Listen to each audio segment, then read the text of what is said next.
बिहार के सियासत में आज तेजस्वी यादव ने एक बड़ा दावा करते हुए सियासी तापमान बढ़ा दिया है। राजद नेता और पूर्व उप मुख्यमंत्री तेजस्वी यादव ने कहा कि इस बार लखीसराय से बीजेपी के बड़े नेता और उप मुख्यमंत्री विजय कुमार सिन्हा की हार तय है।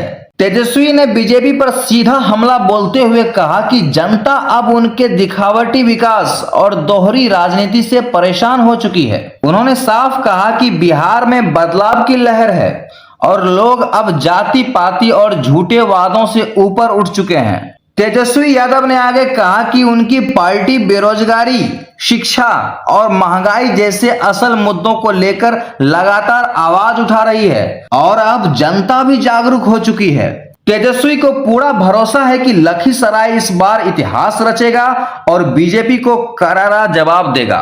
देख लीजिए, लखीसराय से चुनाव आने जा रहे हैं, दोबारा चुन के लिया। तेजस्वी जी एक सवाल है,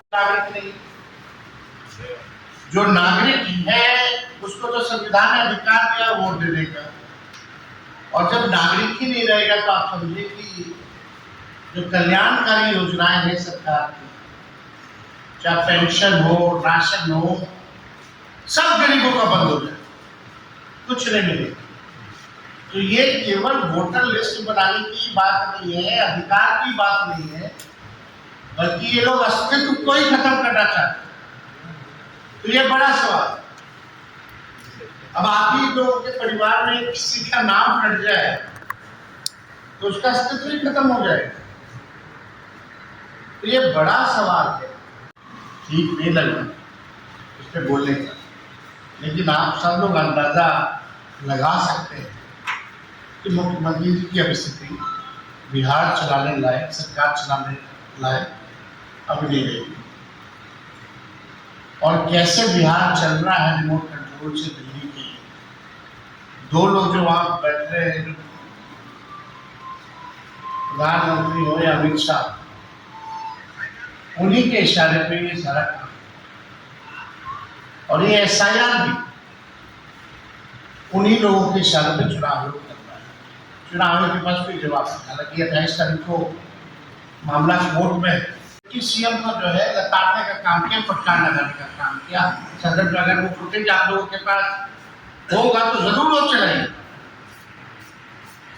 और बाहर जाकर के कूद के मीडिया में बयान दे रहे होंगे तो भी उल्टा सीधा। भाई जब मुख्यमंत्री बोल रहे थे तो आप हमको देखे होंगे, आप शांति से उनकी बात को सुन रहे थे, सहानुभूति हो रही थी कि बात चल रहा है कुछ, कह रहे कुछ, लेकिन एक सदन की गरिमा है, सदन के नेता अगर कुछ बोल रहे हैं, और जब नेता विरोधी दल और जब सदन के नेता मुख्यमंत्री बोल रहे हैं तो बीच में क्यों टपक रहे भाई, तो मतलब है क्या? तो हमको लगता है कि जो आज सदन में हुआ वो नहीं होना चाहिए, और इतना गंभीर मुद्दा 14 करोड़ बिहार के लोगों के अस्तित्व पर चर्चा हो रही थी, और इन लोगों ने अपने हल्केपन से जो है आज का जो बहस था बर्बाद करने का काम। लेकिन हम लोगों ने आग्रह किया है अध्यक्ष महोदय से कि अभी भी कोई मेरे को भी बोलने का पूरा मौका नहीं मिला, बीच में ही इतना बोलेगा, क्यों बोलने दिया जा रहा है? इस तरह का बयान इतना अमर्यादित। सदन में अगर विपक्ष का नेता नहीं बोलेगा तो बोलेगा कौन? सवाल अगर विपक्ष ही नहीं पूछेगा तो जवाब कौन देगा, जब सवाल ही नहीं पूछे जाएंगे तो? और हम सब लोगों को लगता था कि भाई सब पॉलिटिकल पार्टी अपनी राय को रखेगी SIR को लेकर, तो बात वहां कर करके आई। आप लोगों ने अगर गौर किया होगा तो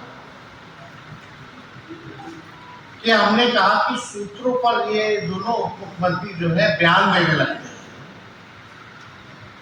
इन लोगों ने बयान दिया कि भाई बांग्लादेशी है, फर्जी वोटर है, नेपाल के हैं, म्यांमार के हैं, और जब हमने सबूत दिखाया, ये बताया कि सुप्रीम कोर्ट के में जो इलेक्शन कमीशन ने एफिडेविट दिया है, हलफनामा जो दिया है 700 भी ज्यादा पन्नों का, उसमें कहीं भी विदेशी नागरिकों वोटरों का जिक्र इलेक्शन कमीशन ने नहीं किया है।